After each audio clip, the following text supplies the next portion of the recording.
Assalamualaikum warahmatullahi wabarakatuh. Sebelum melihat lebih jauh video ini, jangan lupa untuk like, comment, and subscribe. Saya ucapkan selamat datang buat teman-teman, adik-adik, serta anak-anak kelas 10 IPA yang baru saja lulus dari SMP maupun MTS. Nah, sudah tahu kan hari ini kita akan belajar apa? Ya, kita akan belajar kimia. Sebelumnya saya tanya, sudahkah kalian mengenal istilah mapel kimia atau chemistry? Bagi yang belum, tidak masalah. Mari kita kenalan apa itu mapel kimia. Jadi kimia adalah turunan atau bagian dari ilmu IPA yang mempelajari tentang susunan, struktur, sifat, dan perubahan materi serta energi. Oke, selanjutnya kita akan menyimak beberapa materi pokok kimia di kelas 10 semester 1. Kalian bisa simak file yang ada di samping saya, yaitu di situ ada beberapa bab yang akan kita pelajari di kelas 10 semester 1.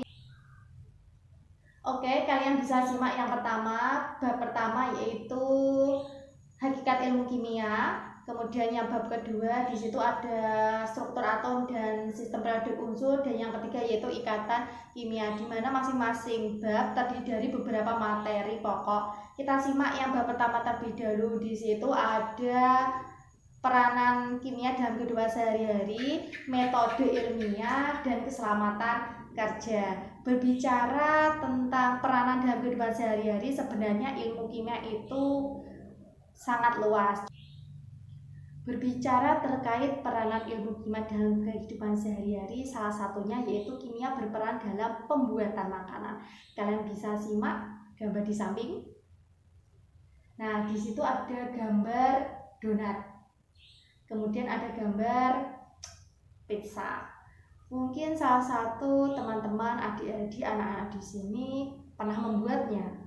Nah, kira-kira ada salah satu bahan yang perlu dicampurkan dalam membuat adonan tersebut. Nah, adonan tersebut adalah pengembang. Ya, pengembang. Jadi nama lain pengembang yaitu di dalam rumus kimia yaitu natrium bikarbonat atau memiliki rumus kimia NaHCO3. Jadi fungsinya untuk apa di dalam adonan, yaitu untuk mengembangkan adonan. Kimia berperan dalam pengawetan makanan. Nah, ada bubuk juga yang berfungsi untuk mengawetkan makanan, yaitu natrium benzoat. Jadi natrium benzoat itu bisa digunakan untuk mengawetkan makanan. Nah, di dalam mengawetkan makanan apakah boleh? Boleh, asal memenuhi atau tidak berlebihan dalam menggunakannya. Kemudian ada lagi gambar seperti ini. Nah, kalian bisa mengamati.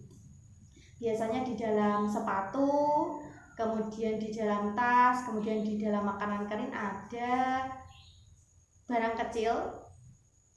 Nah, barang kecil itu namanya silika gel. Nah, silika gel itu digunakan untuk menyerap kelembapan sehingga barang-barang yang diperjualbelikan di situ awet, tidak mudah berjamur.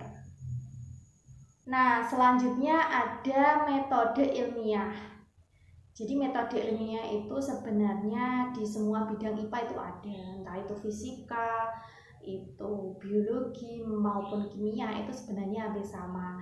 Namun tidak salahnya kita melihat metode ilmiah pada kimia, yaitu ada beberapa susunan. Yang pertama yaitu merumuskan masalah. Biasanya kalau kita melihat lingkungan sekitar, oh, kita menemukan masalah. Ya, kok bisa seperti itu? Kemudian dari temuan masalah tersebut kita kaji dengan teori mungkin bisa dari buku, bisa dari jurnal maupun dari referensi yang lain. Kemudian setelah kita mengkaji dengan teori atau jurnal yang sudah ada, kita paskan dengan masalah yang ada. Selanjutnya kita menarik hipotesis. Ya, hipotesis tahu kan adalah apa? Dugaan sementara. Kemudian setelah kita melakukan hipotesis atau dugaan sementara, bisa dilanjutkan dengan eksperimen dengan prosedur yang berlaku. Kemudian setelah kita melakukan eksperimen, kita bisa mengumpulkan data-data. Mengumpulkan data-data yang diperoleh biasanya dituangkan dalam bentuk tabel. Kemudian setelah kita mendapatkan suatu data, maka selanjutnya kita bisa menarik kesimpulan. Setelah itu, dari kesimpulan kita bisa melaporkan hasil penelitian kita, hasil riset kita.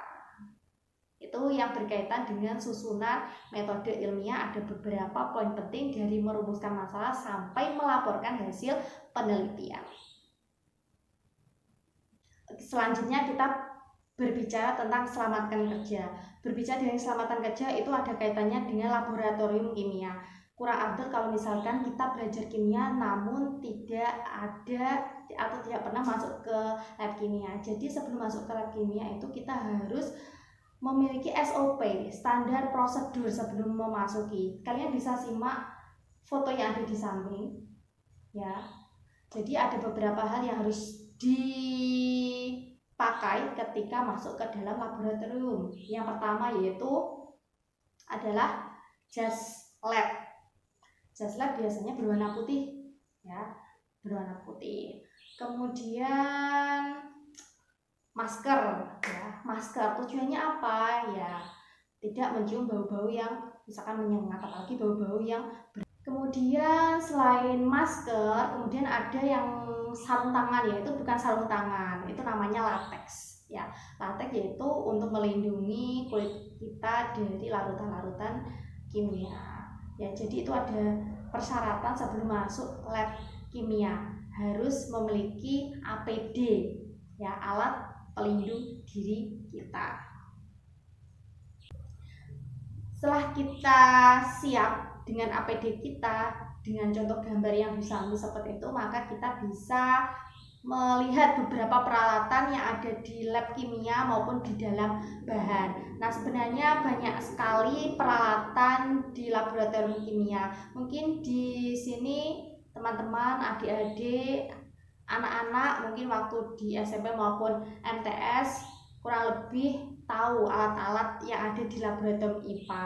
Mungkin secara umum, ya. Di sini saya lihat pergambar satu persatu. Untuk rinciannya mungkin bisa disimak untuk video selanjutnya. Ya, ada misalkan di sini kalian bisa simak gambar yang ada di samping. Ada gelas kimia, kemudian ada tabung reaksi, kemudian ada corong kaca, kemudian ada pipet tetes, kemudian ada gelas arloji, kemudian ada bol pipet, kemudian ada volume ukur, kemudian ada apa lagi? Rak tabung reaksi, kemudian kaki 3, dan lain sebagainya. Nah, itu adalah beberapa alat-alat laboratorium yang nantinya akan kalian temui waktu praktikum dari kelas 10 maupun kelas 12. Nah, itu kan berkaitan dengan alat. Berkaitan dengan bahan, sebenarnya ada beberapa simbol-simbol yang penting dan kalian harus pelajari. Nah, untuk selengkapnya kita masuk di video selanjutnya saja. Kita masuk ke bab 2. Nah, kira-kira dari bab 2 tadi yang saya paparkan secara sekilas berkaitan dengan struktur atom dan SPU itu apa gambaran umumnya. Nah, jadi struktur atom bukan kacang atom, ya, bukan kacang atom seperti ini, ya, struktur atom. Kemudian sistem periodik unsur. Jadi di kimia ini saya wajibkan untuk punya yang namanya ini SPU, sistem periodik unsur. Jadi sistem periodik unsur ini terdiri dari unsur-unsur dan kalian wajib punya. Kalian bisa membelinya di toko alat tulis, ya. Jadi nanti waktu misalkan tatap muka, kalian harus memiliki pegangan yang namanya SPU.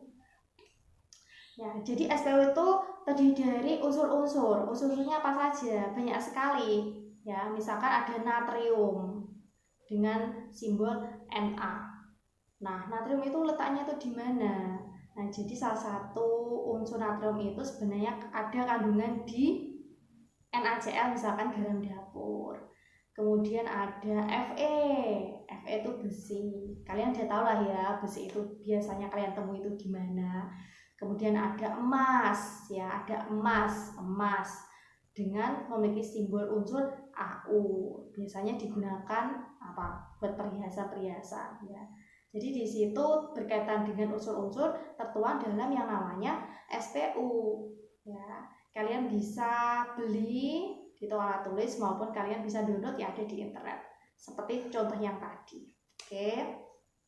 Kemudian yang bab ketiga tadi yaitu ikatan kimia, ya. Ikatan kimia, bukan ikatan cinta, ya. Jadi ikatan kimia. Jadi yang memiliki ikatan itu sebenarnya bukan manusia saja antara laki-laki dan perempuan, tetapi kimia itu juga memiliki ikatan. Terus siapa yang berikatan? Ya, unsur dengan unsur membentuk suatu kestabilan, karena unsur yang ada di muka bumi ini itu yang stabil itu hanya yang golongan 8A. Kalian bisa simak yang punya, ya, yang punya atau nanti kalian akan punya itu simak di golongan 8A yang paling kanan, yaitu gas mulia. Dia memiliki kestabilan. Jadi unsur-unsur yang lain apakah belum stabil? Belum, dia harus berikatan dengan yang lain untuk kestabilan. Makanya dikatakan ikatan kimia.